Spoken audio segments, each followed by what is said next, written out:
Yuxuda bacını görmək müxtəlif mənalara gələ bilər və yuxunun yozumu, yuxunun detalları, bacınla münasibətin və həyatındakı cari vəziyyətlərdən asılıdır.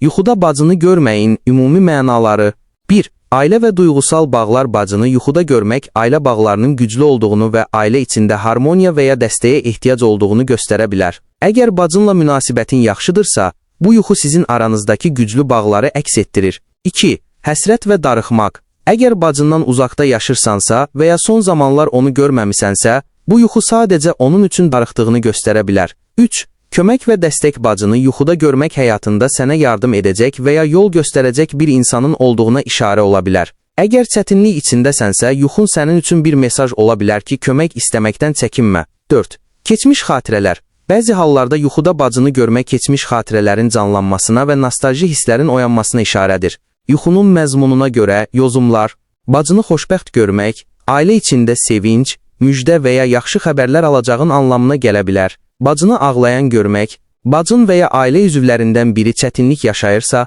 onlara diqqət etməyin lazım olduğunu bildirə bilər. Bacınla mübahisə etmək, həyatında qarşına çıxacaq bir anlaşılmazlıq və ya stresin əlaməti ola bilər. Bu, həmçinin sənin öz içində həll etməli olduğun duyğusal məsələləri göstərə bilər. Bacının evlənməsini görmək, bu, onun həyatında mühüm bir dəyişikliyin və ya irəliləyişin olacağına işarədir. Əgər bacın evlidirsə, bu, ailədə yeni bir inkişafın olacağını göstərə bilər. Bacının öldüyünü görmək narahatlıq verici olsa da, belə bir yuxu əksər hallarda ailə içində uzun ömür, birlik və yeni bir başlanğıcın simvolu kimi yozulur. Yuxunun mənası, yuxunu gördüyün dövrə və şəxsi həyatında baş verən hadisələrə bağlı olaraq dəyişə bilər. Əgər yuxu sənə güclü bir hiss və ya mesaj verirsə, onu real həyatınla əlaqələndirib daha yaxşı anlamağa çalış. Belə videoların davamı üçün kanala abunə olmağı unutmayın.